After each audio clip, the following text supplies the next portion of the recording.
So Ric Flair, 30 for 30. Wow, fucking brilliant. Really enjoyable. For any pro wrestling fan or any fan of documentaries, actually, to be honest, would really enjoy it. There's a nice mix of archive footage and they did we animated pieces in between scenes, and um, I think it was filmed over about a year and a half, maybe 2 years. I think he said the director in it, and you can tell obviously after what's happened to him recently, you can tell the difference in his tone and everything as well. He's humble the whole way throughout. There was a nice inclusion of some notable people like Jim Cornette. Actually, quite surprised, not one didn't have to be bleeped over once. He held his own the whole way through it. You had other people like even the Undertaker appearing. So that, yes, fucking brilliant. I don't mind seeing the man out of character. I don't see any reason why Mark can't be on it. I was let down by certain people not being involved. I didn't really see. Well, I think Tully Blanchard was in it, but I didn't see Arn from what I remember.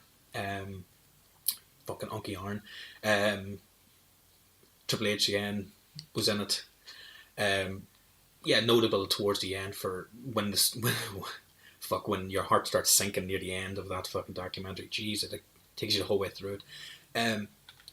Right, honestly, for any other pro wrestling fan, you're not going to really learn much that you don't already know about the man from either reading To Be the Man, You Must Be the book, or fucking any other shoot or any other documentary that's already been done about it. You're not going to really learn anything completely new, but it's a nice way of getting non-fans in and any just sports fans or documentary fans to enjoy just his fucking escapades. They are legendary beyond this point.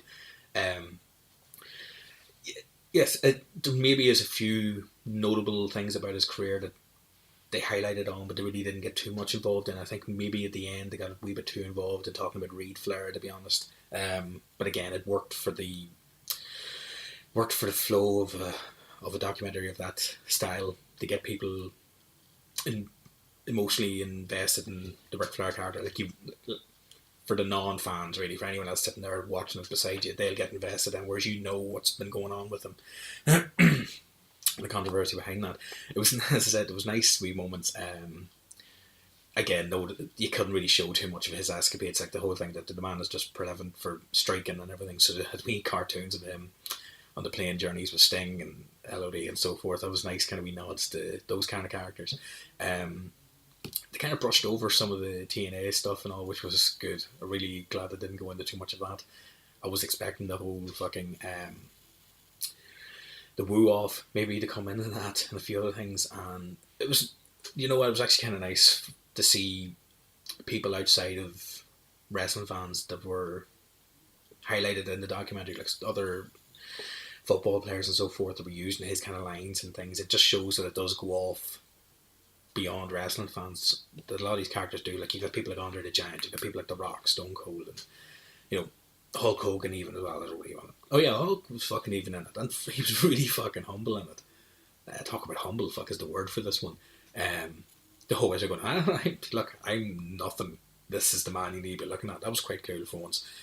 Usually expect Hulk to it's the Hulk Hogan hour, like, and that was nice. That was a nice fucking nod towards Flair for once.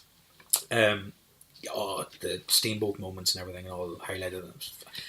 The best thing actually is for fans as well to sit there and watch that. You can just come away and go, right, I haven't seen that match in ages, I'm going to go check that out. Or the promos, that, to be honest, they could have made an hour worth of a documentary of just his promos easily.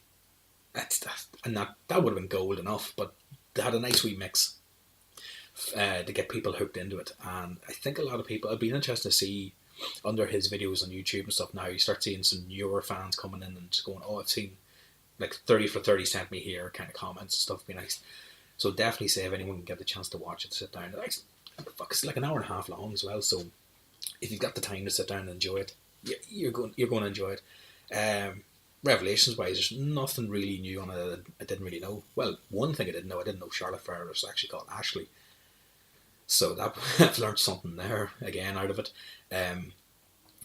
So it'll be interesting to see down the line how much this will be, what way they're going to release this, because again, it was very hard to find a copy to properly sit down and enjoy it. So hopefully maybe if a DVD comes out, there'll be even more stuff, some bonus stuff in it. But we'll see.